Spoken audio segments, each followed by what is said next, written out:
Hello friends, अभी जो मैं आपको कहानी बताने जा रहा हूँ उसको बड़ा ध्यान से सुनिएगा, क्योंकि ये जो कहानी है आपके लाइफ में बहुत बड़ा चेंजेस लाने वाली है। इस कहानी के अंत में जो आप मैसेज लेकर जाएंगे वो आपके सोचने की तरीका को एक अलग लेवल में लेकर जाने वाला है। हम लोग बोलते हैं अपने लाइफ में प्रॉब्लम, ये मेरे साथ क्यों नहीं होता है, ये मेरे साथ ही क्यों होता है, ये सब आपको नहीं लगने वाला है। तो यह स्टोरी है भगवान बुद्ध एवं बहुत ही गरीब लड़के की। एक समय की बात है, एक बेघर इंसान रहता था। वह रोज खाना इकट्ठा करता था, लेकिन हर रोज उसका खाना गायब हो जाया करता था। तो एक दिन वह अपने काम पर न जाकर पता करने की कोशिश की कि मेरा खाना कौन चुराता है। तब वह देखा कि उसका खाना एक चूहा चुराता है। तो उसने उस चूहे को पकड़ा और उससे पूछा कि तुझे पता है कि मैं एक बेघर इंसान हूँ, इतना गरीब हूँ, ले देकर मैं खाना इकट्ठा करता हूँ, फिर भी तू मेरा खाना क्यों चुराते? चुराना है तो उस अमीर आदमी का चुरा, क्योंकि इससे उनको कोई असर नहीं पड़ेगा। फिर चूहा कहता है कि ये मेरा भाग्य में है कि मैं तुमसे चुराऊं, क्योंकि तुम्हारे किस्मत में है कि तुम अपने पास सिर्फ 8 चीजें ही रख सकते हो। चाहे तुम कितने भी भीख मांग लो, कितनी भी इकट्ठा कर लो, तुम केवल उतनी ही चीज रख पाओगे। तो उस बेघर इंसान को सदमा लगा और उसका दिल भी टूट गया। फिर बोला, भला कौन ऐसा किस्मत पाना चाहेगा? मेरा तो किस्मत ही खराब है, मेरी ही ऐसी किस्मत क्यों है? चूहा बोला, तुझे नहीं पता, तुम कोशिश करो और तुम्हें जानना है कि तुम्हारी किस्मत में क्या लिखा है। तुझे भगवान बुद्ध के पास जाना चाहिए, क्योंकि वही तुम्हें बता सकता है कि तेरी किस्मत में क्या है। तो बेघर आदमी बुद्ध को खोजने के लिए अपनी जर्नी पर निकल पड़ा। वो पूरे दिन यात्रा करता रहा। फिर जब रात हुई तो वह रास्ते में एक घर देखा जो धनी परिवार थी।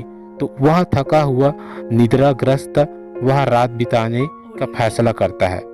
फिर जाकर दरवाजा खटखटाता है तो उस घर वाले से पूछता है कि क्या मैं यहाँ रात रुक सकता हूँ? रात बहुत ज्यादा हो चुका है। तब फिर वो घर वाले उनसे पूछे कि आप इतने रात को कहाँ जा रहे हो? तो उसने कहा कि मैं बुद्ध के पास जा रहा हूँ अपनी किस्मत के बारे में पूछने के लिए। तो फिर वो घर वाले ने कहा कि क्या तुम भगवान बुद्ध से हमारा ये सवाल पूछ सकते हो? हमारी 16 साल की एक लड़की है जो बोल नहीं सकती, तो क्या करे जिससे कि इसकी आवाज लौट आए और बोलने लग जाए। उसने कहा कि मैं जाकर पूछूंगा आपका सवाल, और उसने उसे धन्यवाद देता है आश्रय के लिए। फिर वह सुबह वहां से निकल जाता है और अपनी यात्रा जारी रखता है। फिर बहुत आगे जाता है तो उसे आगे रास्ते में बहुत बड़े बड़े बर्फ के पहाड़ नजर आते हैं। वह बहुत मुश्किल से एक पहाड़ पर चढ़ता है तो उसे वहां एक जादूगर मिलता है। तो उसने उस बेघर से पूछा कि तुम कहाँ जा रहे हो? तो उसने कहा कि मैं बुद्ध जी के पास जा रहा हूँ अपनी किस्मत के बारे में पूछने के लिए। तो फिर जादूगर ने कहा कि क्या तुम बुद्ध से मेरा भी एक प्रश्न है उसे पूछोगे? मैं हजारों साल से स्वर्ग जाने की कोशिश कर रहा हूँ। मेरी शिक्षिकाओं के अनुसार मुझे अब तक स्वर्ग जाने में सक्षम हो जाना चाहिए, लेकिन मैं स्वर्ग जाने में असमर्थ हूँ। तो इसके लिए मैं क्या करूँ? बेघर ने कहा, ठीक है, मैं बुद्ध से आपका भी सवाल जरूर पूछूंगा। उस जादूगर के पास एक छड़ी थी जिसकी सहायता से उस लड़के को वो विशाल बर्फ के पहाड़ों से उस पार पहुंचाया। जब वह अपनी जर्नी में आगे बढ़ा तो उसको अपना आखिरी सबसे बड़ा चैलेंज मिला। आगे एक बहुत बड़ी नदी थी जिसे वो खुद पार नहीं कर सकता था। तभी सौभाग्य से उसका मुलाकात एक विशाल के कछुए से हुआ। तो कछुआ उससे पूछे, तुम कहाँ जा रहे हो? तो उसने कहा कि मैं बुद्ध के पास जा रहा हूँ अपनी किस्मत के बारे में जानने के लिए। तो कछुआ कहता है, क्या तुम बुद्ध से मेरा भी एक प्रश्न पूछ सकते हो कि मैं 500 सालों से ड्रैगन बनने की कोशिश कर रहा हूँ, लेकिन अभी तक बन नहीं पाया, जबकि मेरे नॉलेज के अनुसार मुझे अभी तक तो ड्रैगन बन जाना चाहिए। बेघर ने कहा, ठीक है, मैं भी आपका सवाल जरूर पूछूंगा। फिर कछुए ने उस बेघर को अपने पीठ पर बैठाया और नदी के उस पार छोड़ दिया। फाइनली बेघर बुद्ध के पास पहुंचा तो वहां देखा वहां और भी बहुत सारे लोग थे। बुद्ध ने कहा कि मैं एक पर्सन के सिर्फ 3 सवालों का जवाब दूंगा। तो लड़का एकदम शॉक हो गया। क्योंकि उसे तो 4 सवाल पूछने थे।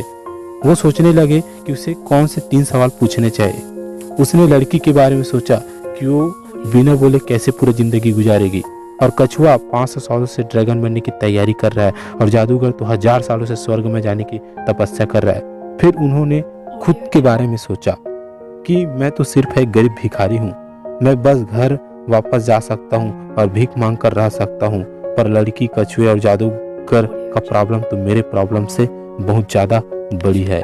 इसलिए वह बेघर उनके 3 सवाल बुद्ध से पूछे।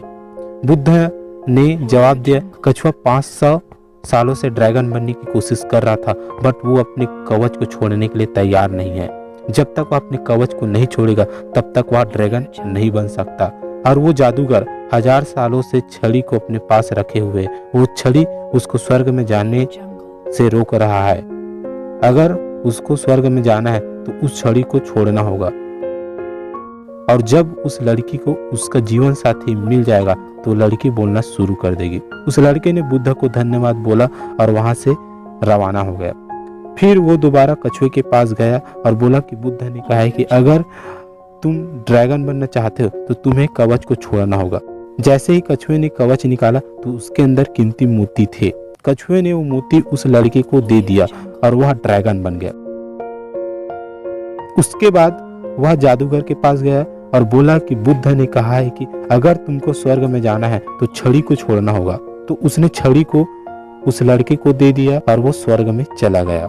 उसके बाद वो लड़का वहां से रवाना हुआ, फिर उसी हवेली में गया जहां वह रात रुके थे।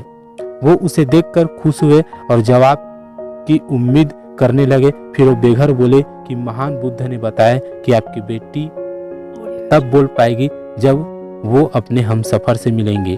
और उसी क्षण उसकी बेटी नीचे आई और वो बोली कि क्या वो वही आदमी है जो पिछले हफ्ते यहाँ आया था। वो लड़की और उसके माता पिता हैरान थे। वो उस बेघर इंसान की तरफ देखते हैं और वही उस लड़की का हमसफर था। माता पिता ने उन दोनों की शादी तय कर दी और हमेशा वे खुशी में रहने लगे। इस प्रकार उस लड़के को वेल्थ, पावर और एक ब्यूटीफुल लाइफ पार्टनर भी मिल गया। तो दोस्तों, लाइफ में कुछ पाने के लिए कुछ देना पड़ता है। जैसे जादूगर ने छड़ी उस लड़की को दे दिया तब वह स्वर्ग में जा पाया, वैसे ही हमें लाइफ में कुछ बहुत बड़ा करने के लिए या अपने सपनों को पूरा करने के लिए अपने कंफर्ट जोन से बाहर आना होता है। पानी का जहाज सबसे ज़्यादा सुरक्षित किनारे पर ही होता है, पर जहाज किनारे के लिए नहीं बना है। वो बीच समंदर में लहरों को चीरते हुए आगे बढ़ने के लिए बना है। इसलिए आपको लाइफ में कुछ बड़ी करनी हो तो रिस्क लेनी ही पड़ेगी। जैसे कछुआ को ड्रैगन बनने के लिए अपने सुरक्षा कवच को छोड़ना पड़ा। तो कभी कभी जब हम अकेला महसूस करते हैं और अपने ख्यालों में खोए होते हैं तो हमें अपनी लाइफ की प्रॉब्लम बहुत बड़ी लगने लगती है। हमें लगता है यही हमारी दुनिया का अंत है। लेकिन जब हम दूसरों की ज़िंदगी को देखते हैं जिनके पास हमारे जितने मौके नहीं हैं, जिनकी ज़िंदगी हमसे ज़्यादा बुरी है, तो हमें अपनी मुश्किलें छोटी लगने लगती है। तो एक नज़र डालिए उन लोगों पर जिनके पास रहने को घर नहीं है, खाने को रोटी नहीं है, कोई देख नहीं सकता, कोई चल नहीं सकता, कोई बोल नहीं सकता। क्या आपकी प्रॉब्लम उनकी प्रॉब्लम से बड़ी है?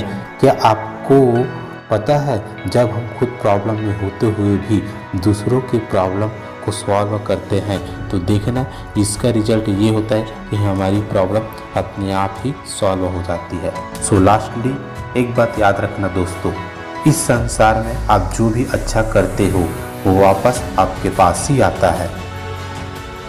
So thank you for watching, learning, growing.